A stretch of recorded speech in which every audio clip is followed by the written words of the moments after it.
İstanbul'da кішігірім медресеміз бар. Алланың қалауымен сол жақта кішігірім медресе ашты. Жалпы сол медресемізде бір 60 шақты жігіт оқиды. Bir күні мынандай нәрсе жасадық.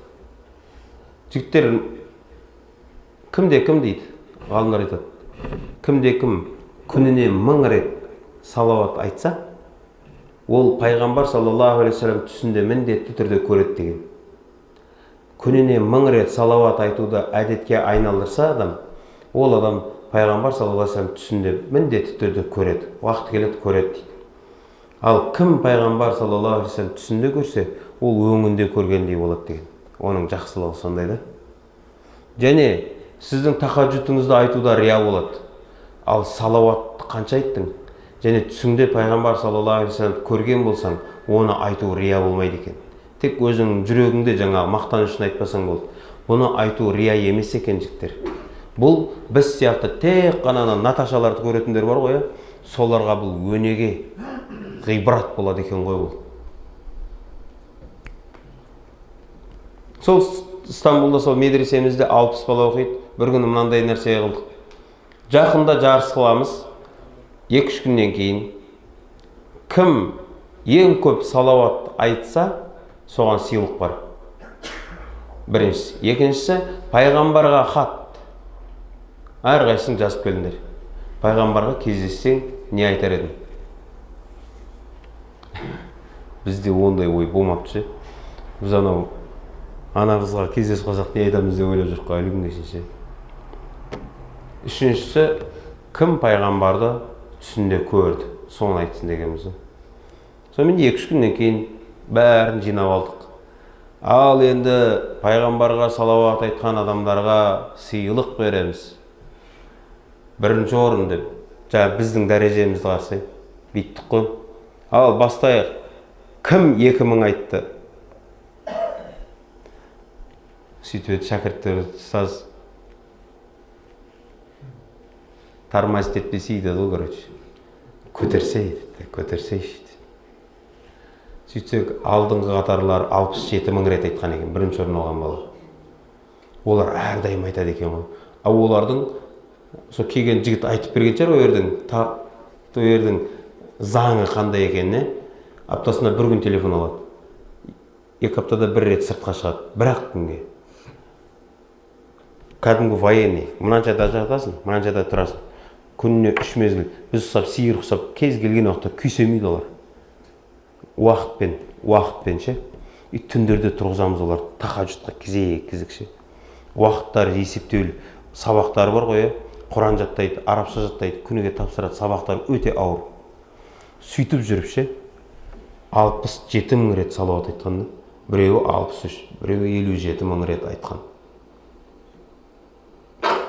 Сонымен, ал енді түс жайлы айтайық. Сөйтсе біреу айтады. Мен енді алдында жүрген кез айтқам ғой. Кім 1000 рет салауат айтса, ол түсінде пайғамбар саллаллаху алейхи вассалам көреді деген ғой. Біреу айтады. Соны естігеннен кейін күніне 1000 рет айта бастадым дейді. Күніне 1000 рет айта бастадым дейді. Көрмеймін дейді. 2000-ға көтердім, көрмеймін. 3000-ға көтердім, көрмеймін дейді. Ұстаз құлақтан теккен екен ғой деп ше. Сөйткенде салауат айтпай қойдым дейді. Сол күні түсімде пайғамбар саллаллаху алейхи вассалам түсімде көрдім дейді. Шарбақ тұр екен. Шарбақтың ар жағында пайғамбар саллаллаху алейхи вассалам тұр екен. Адамдар барып құшақтап, бетінен сүйіп, арқасынан сүйіп, амандасып жатыр екен дейді. Мен жүгіріп келіп шарбаққа соғыстым, өте алмадым дейді. Секіргенсем бойым жетпейді. Қолымды созсам жетпеймін дейді. Созып жатырмын, кішкентай қалып тұр дейді. Енді ойлашы, Алланың құдірет, өміріңде бір көрген адамға қолыңның ұшы 1 сантиметр жетпей қалса да, қандай өкініш. Созып, айқайлап жатып, оянып кетсем, жылап жатыр екен дейді. Өз жылап отыр, жас бала, 17-18 жасар бала. Сондай деп, бұл маған ескерту екен деп, неге салауат тоқтатып қойдың, ол маған деген сияқты. Содан қайттан салауатты айтуды бастадым дейді. Екіншісі айтады, бір жігіт, жас жігіт қой. Қара, сенім қандай ше? біз қатырамыз ғой. Біз адамдарға не дейміз? Құдай сұрасаң береді, Құдай сұрасаң береді дейміз ғой біз. Бірақ өзіміз кейбір кезде Құдайдан бірдеме сұраймыз ғой. Құдай соны беріп қалса, ё-майо деп өзіміз таңғаламыз ғой біз. Біз өзіміз негізі оған сенбейміз дұрыс. Мысалы қазір мен, Алла телефон берші десем, нерге телефон түссе бар, мен тентек болып қаламын. Қой, мүмкін емес деп ше. Біз сенбейміз өзіміздің айтып жүрген нәрсеге ше. Біз тек құлақтан тебеміз ғой біреу сендіріп жібереміз ғой біз. Рас та? Сондай. Біреулер жүр ғой, дұға қылғанда, дұғасы қабыл болғанша, әлі өзіне келе алмай жүр. Ой, Алланың құдіреті. Мен айтамын, Алланың құдіретін енді білдің ба сен? Мына әлемге қарап көре салуға болар еді ғой. Сонша тонна, миллиард тонна күн жерге похот түсіп кетпей аман-есен жүргеніне қарап ақыл келтіре салу керек еді ғой. Ой, Құдайдың құдіреті, деп ше. Бірақ талай айтқанымызда Құдай сен сұрасаң береді деп ше. Бірақ жаңағы жігіттің сенімін қараса айтады. Алла, пайғамбар саллаллаху алейхи вассаламды түсімде көруді нәсіп етші деп Құдайдан сұрадым да, және соған енді дайындалған ғой. Мен пайғамбар саллаллаху алейхи вассалам түсімде көрген кезде екі нәрсе мақсат қойдым дейді. Біріншісі, оның бетінен сүю қаяқтан мен сияқты албастыларға, мына сасық аузымен табанын сүйсем арманым жоқ, табанын сүйем деп айттым дейді. Екіншісі, Алла, маған екі дүниеде де мені жетістікке жеткізетін бір пайдалы бір өсиет айтшы деп, сол өзінен бір пайғамбардан бір өсиет алам деп айттым дейді. Бір күні түсімде пайғамбар саллаллаху алейхи вассалам түсімде көрдім. Өзінің төсегінде жатыр екен. Адамдар жабылып оны сүюге таласып, бетіне жармасып бәрі, бірақ жете алмайды ешкім дейді. Таласып соғысып жатыр дейді. Қарасам табаны ашық тұр екен. Ешкім табанына мән бермейді дейді да. Жай бардым да табанын құшақтап отырып сүйіп алдым дейді. Сөйтті да бір кезде анау адамдар мені итеріп шығарып тастады дейді. Содан пайғамбар саллаллаху алейхи вассалам тұрып кете бастады дейді. Мен тұрым, екінші өсиетімді орындай алмадым деп ше. Біраз жерге барғаннан кейін тоқтады дейді. Осынша адам, көп адамдар тұрмыз ғой. Айтады, бұрылды да тура маған қарап тұрып айтты дейді. Қалайсың ба, саған бір өсиет айтайын деп айтты дейді. Аллаң елшісі саллаллаху алейхи вассалам. Қалаймын. Сондайда Алладан көп кешірім сұра деп айтты дейді. Истихфарды көп айт деп. Сөйтіп кетіп қалды дейді. Жас бала бұны айтып жатқан же. Біз сорлы, әлі әртістерді көріп жүрміз ғой. Түсімізде же. Өйткені біздің арманымыз одан аспай қалғанда. Біздің армандарда қызық қой. Жәннатта не бар айтыңдар? Жәннатта не бар? Біздерде жігіттерге жәннатта не бар десе, еді бірінші айтатыны не? Еркек жетек, не? Хор қызы. Басқа еш нәрсе қызық емес. Аштан өліп кетсе де оған бірінші хор қызы керек. Тағы да өздерінің шамасына қарамайды олар ше. Мына жақта біреуіне шамасы жетпей жүр, 70 дейді ғой, 70 әкеле бер. Шамаң бір мәнісі болар, тұра берсін, үйде запаста тұра берсін. Көтерем болып кетті, көтерем болып кетті, жоқ, 70-ін әкеле бер. Екіншісі, қара, мысалдарды қараш. Құс ұшып бара жатады, жегін келсе не болады ол? Алдыңа пісіп түседі, чекин келеді. Гриль алдыңа келіп тұр. Сондай, мынандай водопадтар болады дейді. Мёттан, әсел, мынандай мёт. Аюға қарап жүрміз ғой, бұлай жейсін. Депші. Сүт өзен болып ағады дейді да. Бір сондай көлдер бар дейді. Одан су ішесің, қайтып өміріңде шөлдемейсің. Алманы аласың да жейсің ғой, бір дәм береді. Екінші рет жесең, басқа дәм береді. Қанша жейсің, дәмі өзгере береді, өзгере береді, өзгере береді. Бұл осы жердің тоқтата салайық та, не жайлы айтып отырық? Тамақ жайлы айтып отырық, жәннат жайлы емес. Біз сорлы, екі дүниеде де арманымыз тамақ екен ғой. Қарасы, ақарашка, гриль. Байқадыңыздар ма, бағана бір не Бізде жәннаттағы нығмет десе тек қана жейтін тамақтар ғой бізге же. Әйтеуір ояқта ашқап кетпесек болған ғой, біздің уайым сол ғой. Ал бір әулие кісіге айтады, жәннатта не бар десе ше, жәннатта Алланың елшісі бар дейді. Осыны ойладық па біз?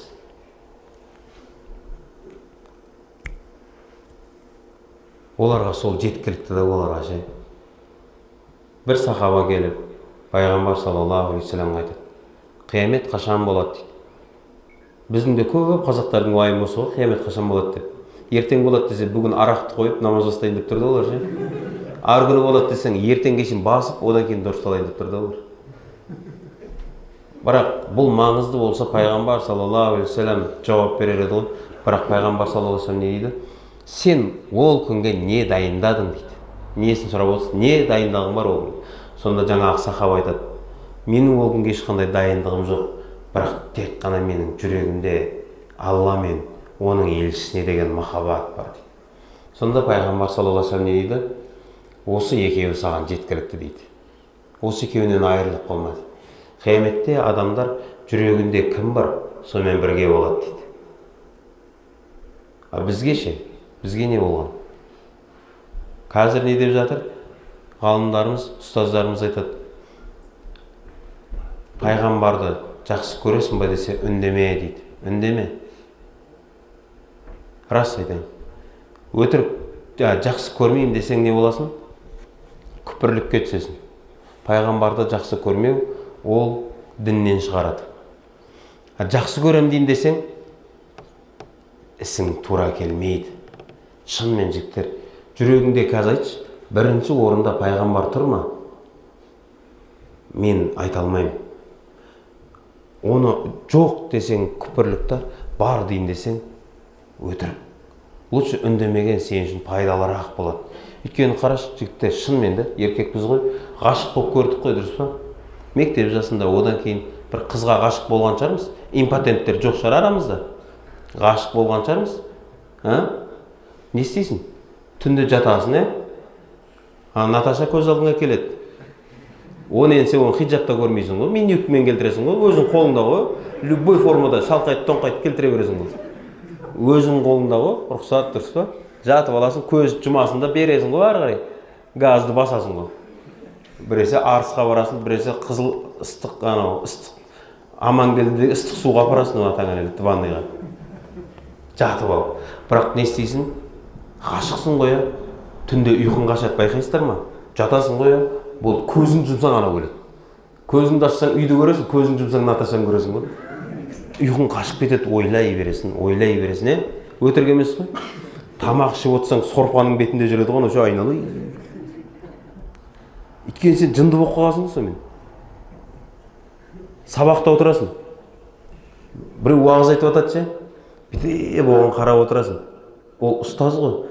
Бірақ сен Наташа тұр да сенің көзіңде. Кейін адамдар не айтып жатыр десе, вообще түсініп жатқан жоқ дейді. Ол парықта жүр негізі ол ше, оймен. Бұның бәрі неден болады? Қиял. Не үшін? Өйткені сен ғашықсың. Енді екінші сұрақ жігіттер, шынымен айтайықшы, еркекше. Қашан сен пайғамбарды ойлап ұйқың қашып кеткен кім бар? Бір күні жаттың, көзің жұмсаң, пайғамбар келе береді. Кездессем не айтам? Кездессем не деп айтам? Қолын сүйем ба, аяғын сүйем ба? Вообще кездесем ба, кездеспейм ба мен онымен? Қияметте оның маған шапағаты бола ма, болмай ма? Қияметте оның жанында тұра алам ба, тұра алмайм ба? Қашан жігіттер, өміріңде 40 жылда, 50 жылда, 60 жылда, 70 жылда, 10 жылда, қашан осынша мың түндерде бір түн сенің ұйқың пайғамбарды ойлап қашқан түн кімде болды? Шынымен да, жігіттер, еркек шәңме ғой, мойындайықшы, болмады менде. Сол үшін не дейді? Пайғамбарды жақсы көресің ба десе ше, үндемей құтылсан, сен үшін пайдалырақ. Бірақ пайғамбар саллаллаху алейхи вассалам Омар радиаллаху анху не деп еді? Өзіңнен де, өзіңнің нәпсіңнен де, мал дүниең, бала-шағаң, ата-анаңнан артық мені жақсы көрмейінше, сен момын мұсылман болмайсың, Омар деп ше.